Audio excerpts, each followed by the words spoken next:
pwedeng umunlad yung kanilang buhay, maging professional pa sila, 'di ba?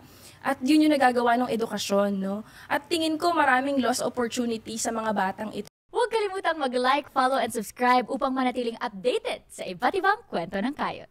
May mga sample ka ba na ganyang kwento, Teacher Rubes, ng mga estudyante na meron palang pinagdadaanan sa bahay? May ganyan ka bang share? Naku, baka maiyak na ako. Hoy, sasama po ako. Iyak din ako. Marami akong mga kwento, pero isa sa mga hindi ko makakalimutan, bukod doon sa ako, na-inspire ako sa mga estudyanteng bumabalik kasi sinasabi nila, Teacher Rubes, teacher na rin ako.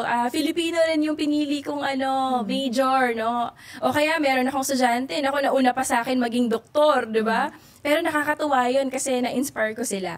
Pero yung isang, hindi ko makakalimutan, yung isa kong estudyante na lahat ng teacher sumuko na sa kanya, as in, gusto na talaga siyang ibagsak, i-drop. Pero pumunta ako sa bahay nila, advisor niya ako that time.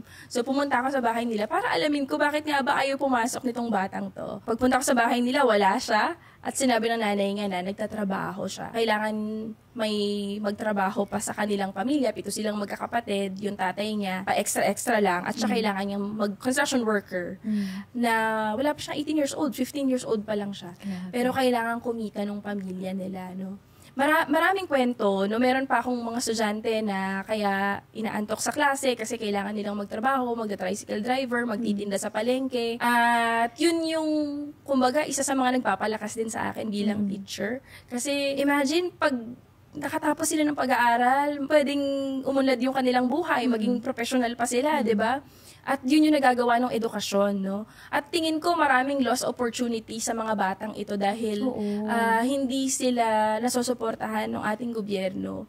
At yun din yung lagi namin gustong i-voice out sa bilang union, no? Kasi importante yun no? Yung mga oportunidad na nasasayang sa mga mahuhusay at magagaling nating mga bata na hindi nabibigyan ng oportunidad sa mga eskwela. Pero ang kulang talaga sa atin ay yung pag-prioritize sa mga serbisyo sa mamamayan, particularly yung education at health system natin. Kasi ang nakita